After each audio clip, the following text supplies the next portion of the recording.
حضرت عبداللہ بن عمر رضی اللہ تعالیٰ عنہ اپنے دوستوں کے ساتھ کھانا کھانے میں مصروف تھے باہر پہاڑوں میں۔ آج بھی عرب ایسا کرتے ہیں، گھر سے کھانا تیار کیا اور باہر صحراؤں میں پہاڑوں میں لے کر وہاں بیٹھ کے کھانا کھاتے۔ تو کھانا کھا رہے تھے تو ایک چرواہا بکریاں لے کے گزرا، تو آپ کے دل میں اس کے لیے محبت پیدا ہوئی، تو اس کو بلا کے کہا کہ تم بھی ہمارے ساتھ بیٹھ کے 2 لقمے لے لو۔ اس نے معذرت کی۔ آپ نے پھر کہا نہیں، 2 لقمے آپ ہمارے ساتھ لے لیجئے۔ تو اس نے کہا کہ میرا روزہ ہے، میں روزے سے ہوں۔ تو حضرت عبداللہ خوش ہوئے کہ سخت گرمی اور سارا دن دھوپ میں بکریوں کے پیچھے روزہ رکھا ہوا ہے۔ آپ نے کہا کہ اگر ایک بکری تو ہمیں فروخت کر دے اور ہم ذبح کر کے اس کو تیار کر لیتے ہیں اور خود بھی کھائیں گے اور آپ بھی ہمارے ساتھ افطار کر لینا۔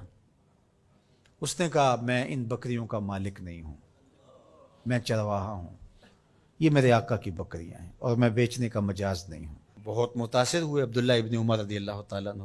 آپ نے اس کو مزید آزمانے کے لیے کہا کہ تو اپنے آقا سے کہہ دینا کہ بھیڑیا بکری اٹھا کے لے گیا تھا، تو ایک بکری ہمیں دے دے۔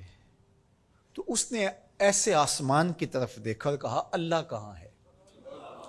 بس اس کا یہ انداز حضرت عبداللہ بن عمر کو اتنا بھا گیا، اتنا اچھا لگا کہ آپ جب یہ واقعہ سنایا کرتے تھے تو آنکھوں سے آنسو جاری ہو جاتے، اور فرماتے اس نے یوں انگلی کھڑی کی تھی اور آسمان کی طرف دیکھا تھا اور بار بار کہتا تھا اللہ کہاں ہے؟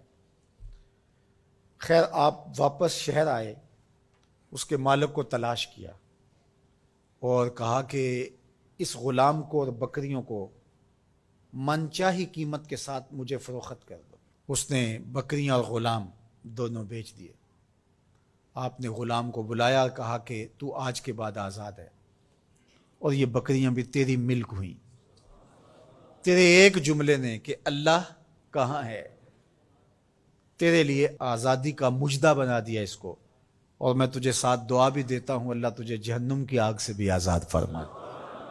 تو یہ یقین کہ میرا اللہ مجھے دیکھ رہا ہے، یہ اگر آپ کے ساتھ جڑ جاتا ہے تو پھر کسی کیمرے کسی سیکورٹی کی ضرورت نہیں ہے۔ یہ عقیدہ اتنا بڑا حصار ہے، عبادات میں بھی سرور دیتا ہے، اور یہ عقیدہ انسان کو گناہوں سے بھی محفوظ کرتا ہے اور بچاتا ہے۔ لیکن ہمارے رویے، اللہ تعالیٰ جل شانہ نے سورہ النساء کے اندر ارشاد فرمایا یستخفون من الناس ولا یستخفون من اللہ، کہ لوگوں سے تو پوشیدہ رہتے ہیں لیکن اللہ سے پوشیدہ نہیں رہتے۔ بلکہ ایک دوسرے موقع پہ ارشاد فرمایا سورہ الغافر کے اندر یعلم خائنۃ الاعین وما تخفی الصدور، جو آنکھ خیانت کرتی ہے اللہ اس کو بھی دیکھتا ہے، اور جو سینوں میں پوشیدہ ہوتا ہے اللہ اس کو بھی دیکھتا ہے۔ جو چیزیں سوچ میں پیدا ہوتی ہیں، جو بطور وسوسہ آتی ہیں، تمہارا رب اسے بھی دیکھ رہا ہوتا ہے۔ حضرت عمر بن عبدالعزیز رضی اللہ تعالی عنہ فرمایا کرتے تھے کہ اپنی خلوتوں کو پاک رکھو، اللہ تمہارے ظاہر کو ستھرا کر دے گا۔ جس شخص کی خلوت پاکیزہ ہوتی ہے، عفت مآب ہوتی ہے، تو اس کے چہرے پہ خاص قسم کا نور ہوتا ہے۔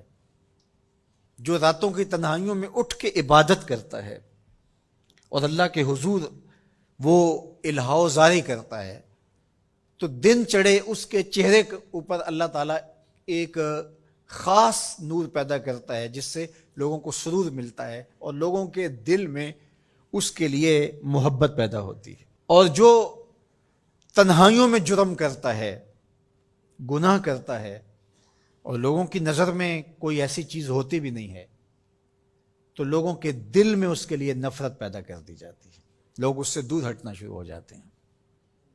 یہ دلوں کے سودے ہیں۔